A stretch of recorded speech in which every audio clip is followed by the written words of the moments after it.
Hello વિદ્યાર્થી મિત્રો, સ્વાગત છે તમારું મારી YouTube ચેનલ એક્સેલન્સ ક્લાસીસમાં. આજે આપણે ભણવાના છીએ ધોરણ 10 નું ગણિત. ધોરણ 10 ના ગણિતની અંદર આપણે ભણવાના છે ચેપ્ટર નંબર 13 આંકડાશાસ્ત્ર, અને આંકડાશાસ્ત્રની અંદર આપણે 13.1 અને એના નંબર અંદર દાખલા નંબર 8. આનાથી આગળના 1 થી 7 દાખલા અને આને લગતા સૂત્રો આપણે વિડિયોમાં આગળ ભણી ચૂક્યા છીએ. તો ચાલો આજે આપણે જોઈએ દાખલા નંબર 8.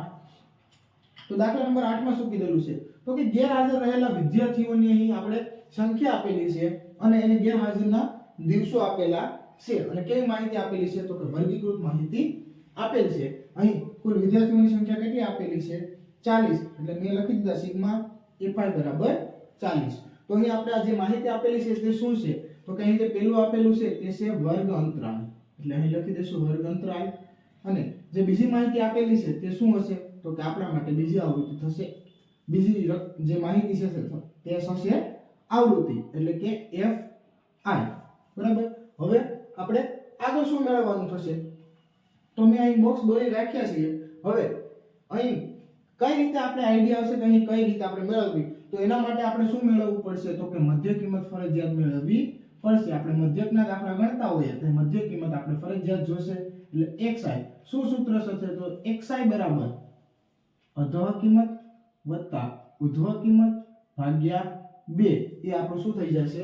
મધ્ય કિંમત. તો હવે એક વસ્તુ આપણે જોઈએ તો અહીં 0 થી 6 6 નો ગાળો છે, 6 થી 10 4 નો ગાળો, 10 થી 14 4 નો ગાળો, 14 થી 20 6 નો ગાળો, અહીં 6 નો, અહીં 6 નો, અહીં વચ્ચે 4 નો, 20 થી 28 8 નો ગાળો, 28 થી 38 10 નો ગાળો, 38 થી 40 2 નો ગાળો. તો અહીં જે માહિતી આપેલી છે એ કેવી છે? તો કે અસતત વર્ગો છે. તો અહીં આપણે પદ વિસ્તરણની રીતનો ઉપયોગ થશે નહીં, પરંતુ અહીં આપણે માહિતી જે આપેલી છે તેની આવૃત્તિ ખૂબ જ નાની છે અને અહીંથી જે મને મધ્યક મળશે, મધ્ય કિંમત જે મળશે એ કેવી હશે? તો કે એ પણ લગભગ નાની હોવી જોઈએ. તો શરૂઆતમાં આપણે મેળવી લઈએ અને પછી નક્કી કરીએ કે ધારેલા મધ્યકની રીતે ગણવો છે કે સીધી રીતે. તો અહીં 0 થી 6 ની વચ્ચે કેટલા આવશે? 3, અથવા તમે 6/2 કરો તો પણ આવી જશે. 6 અને 10 16 ભાગ્યા 2 એટલે કેટલા થઈ જશે? 8 10 અને 14 24 ભાગ્યા 2 એટલે 12. આગળ 14 અને 20 થશે 34 અને 34 ભાગ્યા 2 એટલે કેટલા થઈ જશે? 17. આગળ 20 અને 28 તો 20 અને 28 કેટલા થશે? તો કે 48 અને 48 ભાગ્યા 2 એટલે 24 દુ 48 થશે એટલે 24. આગળ 28 અને 38 તો આ બંનેની વચ્ચે કેટલા આવશે? તો કે બંનેનો સરવાળો કરશો એટલે થશે 66 અને ભાગ્યા 2 એટલે 33. તો અહીં આવશે 33. આગળ 38 અને 40 તો અહીં ડાયરેક્ટ આપણે કહી શકીએ કેટલા? તો કે વચ્ચે 39. હવે આનો આપણે ગુણાકાર કરીએ તો કે 11 તેરી કેટલા? તો કે હવે ગુણાકાર તો કરી દઈએ, પણ કઈ રીત, શા માટે ગુણાકાર કરીએ? તો કે જો આ માહિતી પણ નાની છે અને આ માહિતી પણ નાની છે. રેડી? તો હવે શું થશે?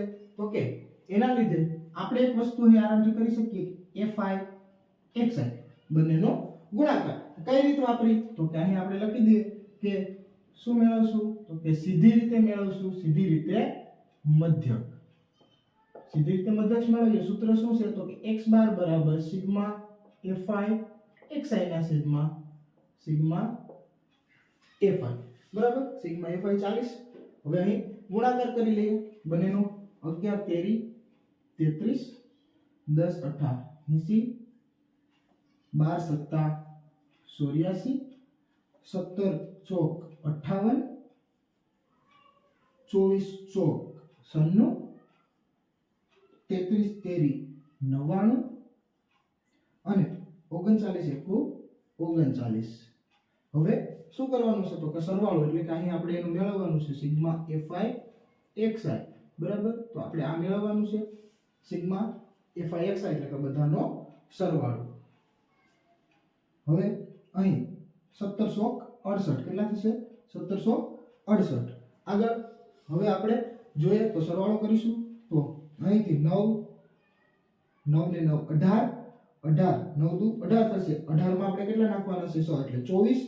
24 માં 8 નાખીશું. 24 માં 8 નાખીએ એટલે 32 32 માં 4 નાખીએ એટલે 36 36 માં 3 નાખશું એટલે કેટલા થશે 39 નો 9 વધી 3 આવશે 3 ને 3 6 6 ને 8 6 ને 8 કેટલા થશે તો કે 6 ને 8 થશે 14 14 માં 8 નાખશું 14 માં 8 નાખશું એટલે 22 22 માં 6 નાખશું તો 22 માં 6 નાખીએ એટલે કેટલા થશે 28 અને 28 માં 9 નાખશું એટલે 37 37 ને અહીંથી આ 3 લઈ લઈએ 37 ને 3 કેટલા થઈ જશે તો કે 40 અને 4 સોરી 9 49 તો અહીં 499 થશે તો સિગ્મા fi અને સિગ્મા fi બંને મળી ગયા તો અહીં મૂકી દઈએ તો સિગ્મા fi 499 સિગ્મા fi કેટલા છે 40 તો અહીં ભાગાકાર કેટલા વડે કરવાનો 40 વડે આપણે ડાયરેક્ટ 4 વડે કરી દઈએ અને પછી એક આંકડાએ પોઈન્ટ મૂકી દેશું તો 499 ભાગ્યા કેટલા કરવાના 4 તો 4 એકુ 4 0 9 નીચે 4 દુ ને 8 એક વચ્ચે 9 આવશે 4 પંચા 20 થશે તો આપણે સોકે કેટલા લઈ લઈએ 16 કેટલા બચશે 3 પોઈન્ટ મૂકી દઈએ તો અહીં 0 તો 4 8 32 થઈ જશે પણ આપણે કેટલા લઈ લઈએ 4 7 28 બે વચ્ચે શૂન્ય મૂકી દઈએ 4 પંચા ને 20 તો અહીં આવો જવાબ આવશે 124.75 પણ આપણે ભાગાકાર શેના વડે કર્યો 4 વડે અહીં 0 બાકી છે તો અહીં આપણે આવું લખવું પડે અને એક આંકડા પોઈન્ટ આગળ ખેંચીએ એટલે આવશે 12.475 અહીં 5 છે એટલે આગળની સંખ્યામાં આપણે એક ઉમેરી શકીએ અને રાઉન્ડ અપ કરી દઈએ તો x12 બરાબર આપણે મળશે 12. અહીં 8 થઈ જશે એટલે 12.48 તો આપણો જવાબ શું આવશે તો કે 12.48 એટલે કે જે આ ગેરહાજર વિદ્યાર્થીઓના દિવસોની સંખ્યા છે એનો મધ્યસ્થ કેટલો હશે તો કે 12.48 તો દાખલા નંબર 8 કઈ રીતે ગણશું આપણે તો કે સીધી રીતે ચાલો તો જોઈએ હવે આપણે દાખલા નંબર 9 તો દાખલા નંબર 9 માં અમુક શહેરોની અંદર સાક્ષરતા દર કેટલો છે તે આપણે આપેલો છે કેમાં આપેલો છે ટકાવારીમાં આપેલો છે અને આ માહિતી કેવી છે તો કે વર્ગીકૃત છે અને અહીં જોઈએ 45 થી 55 55 થી 65 65 થી 75 75 થી 85 85 થી 95 એટલે કે સતત વર્ગોમાં આપેલી છે તો અહીં આપણે લખી દઈએ કે વર્ગ અંતરાલ અને બીજી માહિતી આપેલી છે તે આપણા માટે થશે આવૃત્તિ જેને આપણે કહી દઈએ fi બરાબર હવે આના જે શહેરોની સંખ્યા છે તે મને ચોપડીમાં આપેલી છે કેટલી તો કે રકમ આપેલી છે 35 એટલે અહીં કહી દઈએ સિગ્મા fi 35 આપેલા છે હવે આપણે શું મેળવશું તો કે મધ્યકનો દાખલો હોય આપણે એટલે મધ્ય કિંમત મેળવવી પડે તો કે મધ્ય કિંમત જેને આપણે xi કહીએ સૂત્ર શું છે તો કે સૂત્ર લખવું હોય તો આપણે લખી શકીએ xi બરાબર અધઃ કિંમત પ્લસ ઉધ્વ કિંમત ના છેદમાં 2 એટલે કે આ બંનેની વચ્ચે આવતી કિંમત તો અહીં આપણે ડાયરેક્ટ જોઈ શકીએ 45 ને 50 ની વચ્ચે સોરી 45 અને 55 ની વચ્ચે કેટલા આવશે 50 તો અહીં આ જે આવૃત્તિ છે તે કેવી છે નાની છે અને અહીં જો જે સંખ્યા આવશે એ કેવી આવે છે તે આપણે જોઈએ અને પછી નક્કી કરીએ કે આ દાખલો આપણે કઈ રીતે ગણવો અહીં 55 થી 65 એટલે કેટલા આવશે 60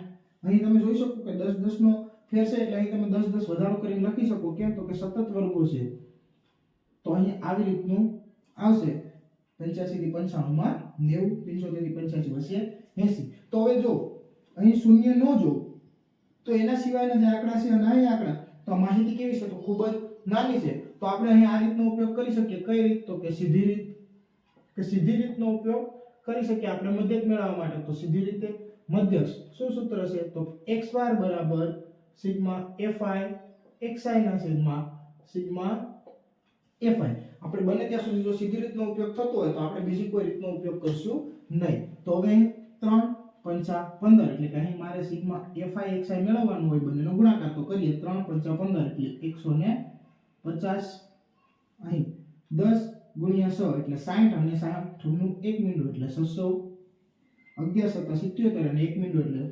770 88 60 અને 1 મીંડું એટલે 640 અને 9 તેરી 27 એટલે 270 મીંડું લાગશે તો હવે અહીં આપણે આનું શું કરી દઈએ તો કે અહીં આપણે એનો સરવાળો કરી દઈએ અને શું મેળવી લઈએ તો કે સિગ્મા fi xi ની કિંમત.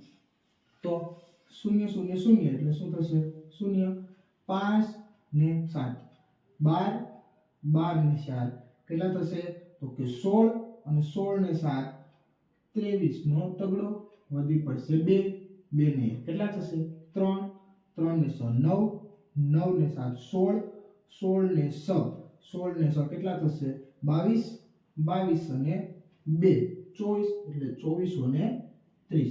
તો આપણો સિગ્મા fi કેટલો થશે 2430 અને કેટલા વડે ભાગાકાર કરવાનો છે 35 વડે. એટલે કે અહીં સૂત્રમાં મૂકું તો 2430 જેનો ભાગાકાર આપણે કરીશું 35 વડે. બરાબર. અહીં આવો ભાગાકાર ન કરવો હોય તો આપણે સરળ પડે એ રીતે આપણે 2430 ને બે અલગ સંખ્યા બનાવી દઈએ. છેદમાં 35 ને 5 સત્તા 35 પહેલા 5 વડે ભાગાકાર કરી નાખીએ અને જે જવાબ આવે એનો 7 વડે કરી નાખીએ. આપણે ઈઝી પડશે. તો 2430 5 વડે ભાગાકાર કરી નાખું સૌ પ્રથમ. એટલે 5 ચોક કેટલા થશે 20 4 બાકી રહેશે ઉપરથી ઉતરશે 3 5 9 45 એટલે 5 8 કેટલા કરશું 40 3 વચ્ચે ઉપરથી 0 5 6 30. તો અહીં દાખલો આ થઈ જશે 5 વડે છેદ ઉડાડી દીધા એમ સમજવાનું આપણે. એટલે 486 છેદમાં કેટલા 7. હવે 7 વડે ભાગાકાર કરવાનો તો 486 ને 7 વડે ભાગાકાર કરીએ તો 7 છક 42 છે ભાગ હાલશે 7 છક 42 કેટલા વચ્ચે 6 વચ્ચે ઉપરથી પણ 6. તો હવે આગળ તો કે 7 9 63 7 9 કેટલા થશે 63 કેટલા બચશે 3 બાકી રહેશે બાદબાકી કરશું એટલે તો અહીં પોઈન્ટ મૂકી દે અને અહીં શૂન્ય મૂકી દે એટલે આગળ ભાગ ચાલે. પોઈન્ટ પછી બે આંકડા સુધી મેળવી લઈએ તો કે 7 ચોક 28 કેટલા વધશે 2 શૂન્ય મૂકી દે આગળ. તો આગળ આપણે શું કરી શકીએ તો કે 7 દુ 14 બરાબર. તો હજી કેટલા બાકી રહેશે 6 બાકી રહેશે. હજી આપણે આગળ એક પદ લઈ લઈએ એટલે ખબર પડે કે 2 રાખવાના છે કે એને મોટી સંખ્યા કરવાની છે. તો અહીં 60 થશે એટલે 7 8 56 કરી દઈએ. તો અહીં 7 8 56 આપણે એટલું કામ છે નીચે હવે આપણે કંઈ કામ નથી.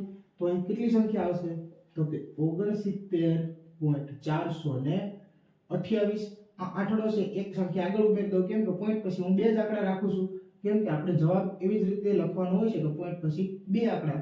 તો અહીં 69.42 છે એટલે આ એક આગળ ઉમેરાય એટલે કેટલા થઈ જાય તો કે કેટલા થશે 43. તો આપણો જવાબ આવશે 69.43. તો સીધી રીતે આપણે આ રીતે મધ્યક મેળવીશું અને નવમા દાખલાનો જવાબ કેટલો આવશે મધ્યક 69.43.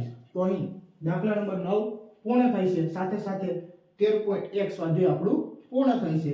હવે આપણે આગળના વિડીયોમાં સ્વાધ્યાય 13.2 જોશું જેના બધા દાખલા આપણે સોલ્વ કરશું અને જેના દાખલા બધા કેના છે તો કે બહુલકને લગતા છે.